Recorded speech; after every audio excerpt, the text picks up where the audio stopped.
Hey y'all, it's day 9 of Black History Month. I know I already made a video today, but I'm making another one because today is a significant day in Black history.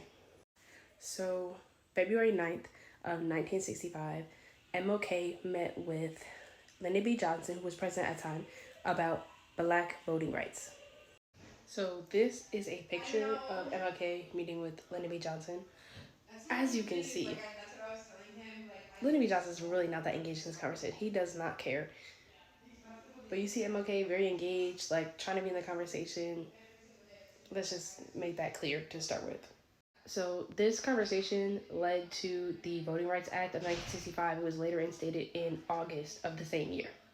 So if you've seen my video on YouTube about voting rights, you will know some of the information I'm about to tell you, but I'm going to tell you what the Voting Rights Act of 1965 did for Black people.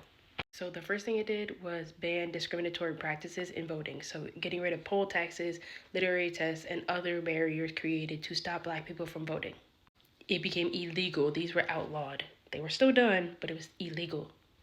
This also created a surge in Black voting. Black people could vote before this. It was just very restrictive and it was very difficult for people to vote, especially in the South. So because of this, a bunch of people started voting. This also created a space for Black political leaders. Black people were able to now run for office and get elected.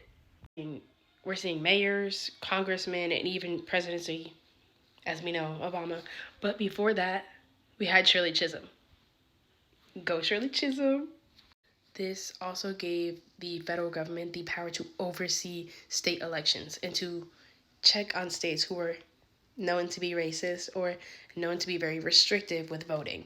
So they could oversee them and make sure that everything was fair and not being done wrong. This also just showed that direct action for change works and it can push for change. And this was a pivotal moment for the Black community as we were able to vote and now run for office and create a big change. This also led to an increase in Black political power.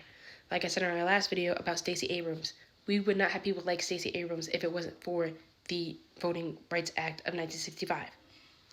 So yeah, remember that. That was today on 1965. Have a good day, y'all. See you tomorrow.